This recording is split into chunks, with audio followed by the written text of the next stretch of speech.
Bonjour et bienvenue à nouveau sur le canal.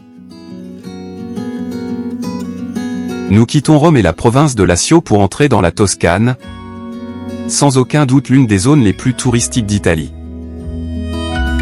Nous visiterons d'abord Montemrano, une petite surprise qui n'était pas sur notre itinéraire, pour nous diriger dans notre parcours à Pitigliano, considéré comme la petite Jérusalem de la Toscane.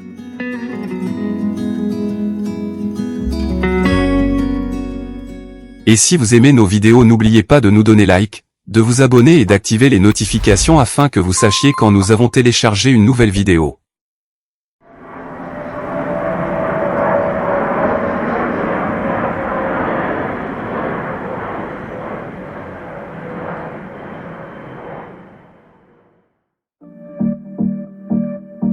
Après avoir visité Rome et ses environs dans la province de Lazio, nous nous sommes déplacés dans la célèbre région de la Toscane, peut-être l'une des plus connues et visitées d'Italie.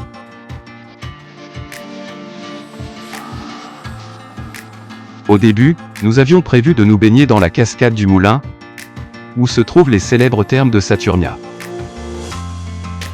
Mais comme vous pouvez le voir, ils sont totalement attestés de gens qui profitent de leurs eaux, donc nous avons décidé de revenir en arrière sur notre chemin, et de visiter un petit village que nous avons vu lorsque nous nous dirigions vers les thermes.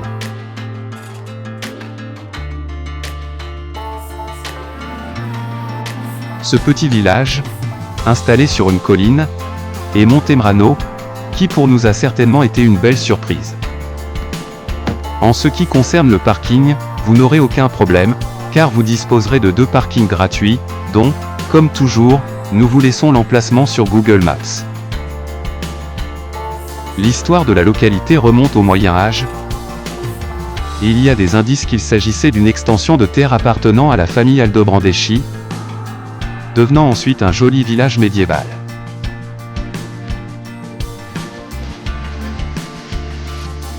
Nous entrons à Montemrano par la Porta del Ponte ou du Rosario, et nous arrivons à Via Italia, la rue principale du village, où se trouvent des magasins, des commerces, des portes d'anciennes caves souterraines et de beaux portiques fermés. Et depuis lequel se ramifient les nombreuses ruelles qui permettent de pénétrer, de se perdre et de découvrir ce précieux village.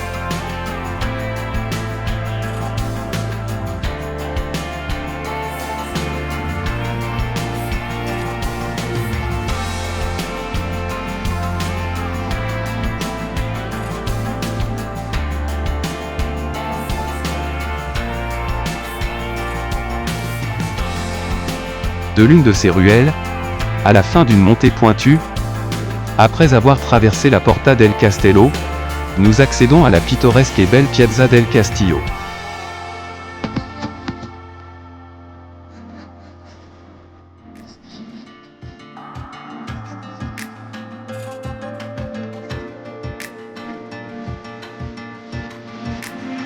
Nous accédons à une place, avec des maisons en pierre et pleines de fleurs, qui vous transporte dans le temps. Même si elle s'appelle la Piazza del Castello, nous n'y trouverons aucun château, mais un ensemble de bâtiments anciens et de petites places caractéristiques, qui se réunissent autour de la place principale, l'ancienne cour d'armes, et qui est sans aucun doute le lieu le plus symbolique du village. Nous y trouverons, entre autres, le Palazzo, qui fut la résidence des Aldobrandeschi, ou le Palacio del Podesta, juste au-dessus de la Porta del Castello.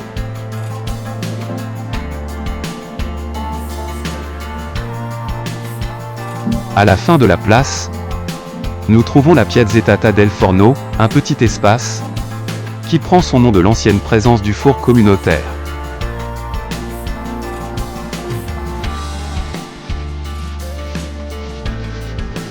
À côté de la Piazza del Castello, nous trouvons la Piazza del Campanile, appelée ainsi par la présence d'un clocher. Sur la Piazza del Campanile, nous trouvons également l'église de San Lorenzo, une église antérieure au XIIe siècle et qui a été déconseillée à la fin du XVIIIe.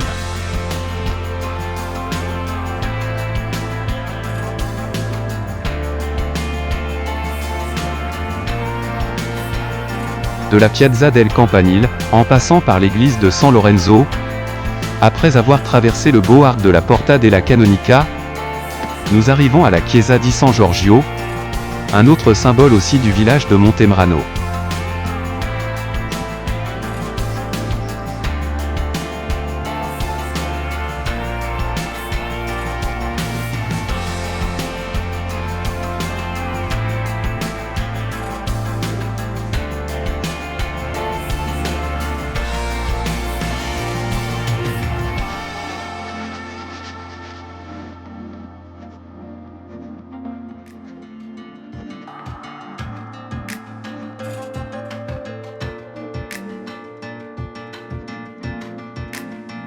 L'église est un exemple de l'art siennéen, datant du milieu du XVe siècle, et née comme église en dehors de la ville en l'an 1300.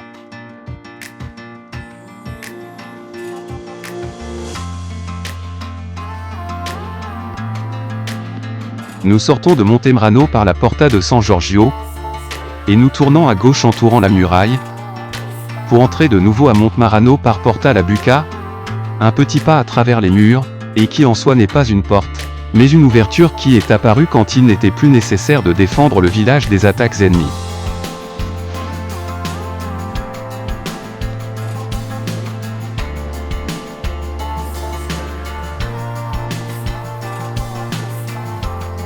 Ici, nous avons à nouveau commencé à parcourir les rues de ce village, en nous perdant dans ses ruelles et ses petites places.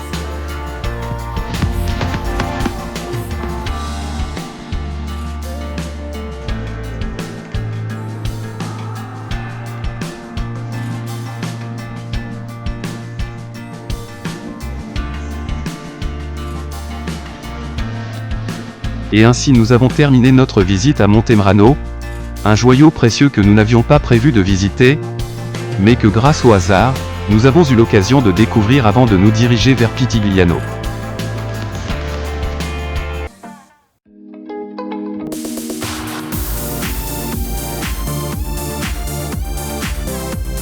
Pitigliano, comme Montemrano, est considéré comme l'un des plus beaux villages de la Toscane, et que vous devriez certainement visiter si vous parcourez cette région. En ce qui concerne le parking, vous avez des options payantes ou l'option gratuite que nous trouvons à côté du cimetière, et qui, en une courte promenade, mène jusqu'au centre historique.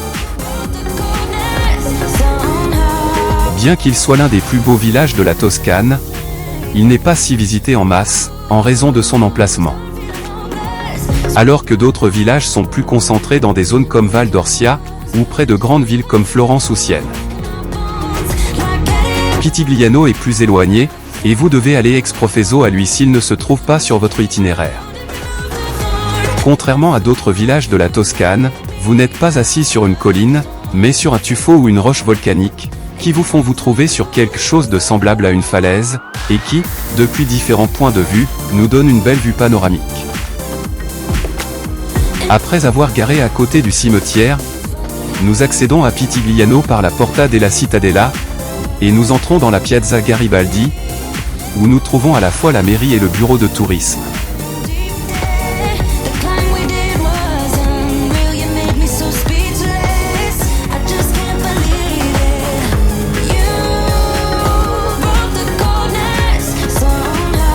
De là, par la Via Cavour, nous pouvons déjà voir l'un des symboles de Pitigliano, l'Aquedotto Mediceo, un aqueduc construit entre 1636 et 1639 et qui compte 15 arcs, 13 petits et 2 autres de grande taille, à partir desquels nous aurons une belle vue panoramique sur l'environnement de Pitigliano.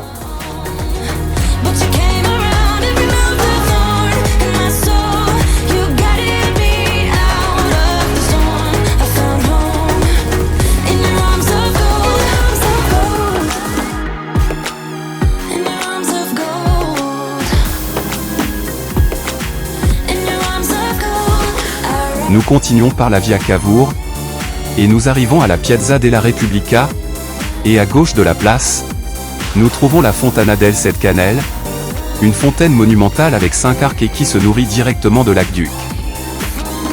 Il remonte à sa construction en 1545.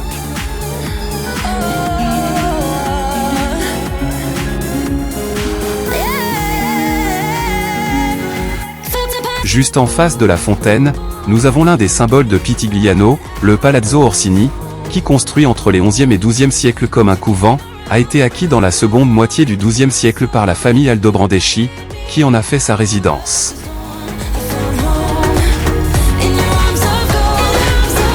De l'autre côté de la place, nous trouvons un autre miroir, dans lequel nous avons trouvé une statue en bronze, consacrée au travail acharné des agriculteurs et de leurs fidèles compagnons.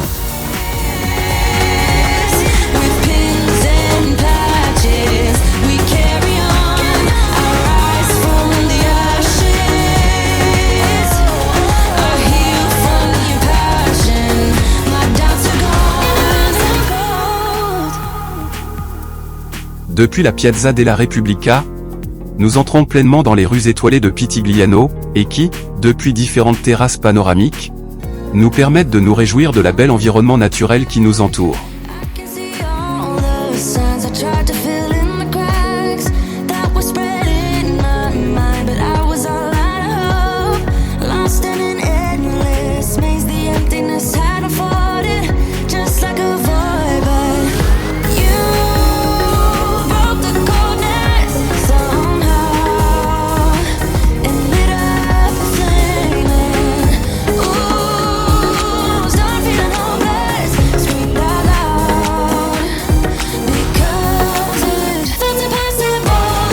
Après la publication des bulles papales en 1555, les Juifs qui vivaient dans l'environnement de l'État pontifical furent contraints d'abandonner leur foyer et de se réfugier dans le comté d'Orsini, choisissant Pitigliano comme leur nouvelle maison.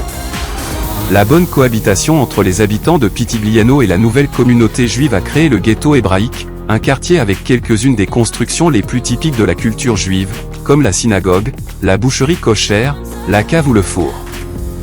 Mais malheureusement, avec l'arrivée de la Seconde Guerre mondiale et des nazis, la plupart des Juifs ont quitté Pitigliano.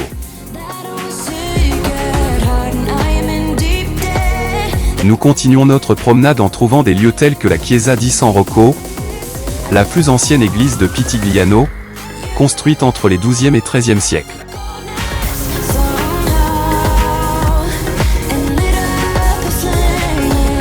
La vérité est qu'il est un véritable plaisir de se promener dans les rues de Pitigliano, qui, comme nous l'avons dit, en raison de leur situation géographique, ne sont pas aussi nombreux que d'autres villages de la Toscane, permettant de profiter de cet environnement idyllique. Parcourant ces petites rues, bordées de maisons de pierre et magnifiquement ornées de fleurs.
Nous arrivons ainsi à la Piazza Gregorio VII, où nous trouvons le Duomo de Pitigliano, la cathédrale dei Santi Pietro e Paolo, et à l'extérieur de laquelle, il se distingue surtout son clocher, avec plus de 30 mètres de hauteur, créé à l'origine à des fins militaires.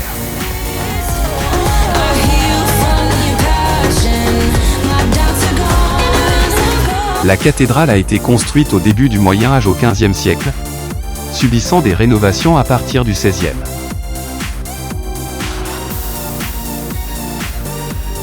Après la façade construite dans le style baroque tardif, nous entrons dans son intérieur, également baroque, avec plusieurs œuvres d'art, et dans lequel se trouvent deux magnifiques retables du XVIIIe siècle du peintre rococo Francesco Zuccarelli. Et dans la cathédrale nous terminons notre visite à Pitigliano, qui, avec la belle Monte Mrano, sont un beau prélude de notre visite en Toscane.